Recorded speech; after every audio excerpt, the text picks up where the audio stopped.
Dadaan tayo dito. Itong dalawa. Ano ba dito? Ito guys. Pala. Ayan guys. Tapos at bibigay ko na sa kanya.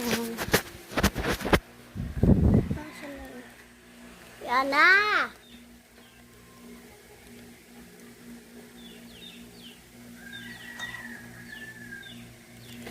Ano guys, mamaya pa doon. Guys, ang dami sa akin binigay, 3. Nawala yung ano guys. Tantayin na natin. Mamaya lalagay sa tinakas. Tapos bibigay ko sa kanya.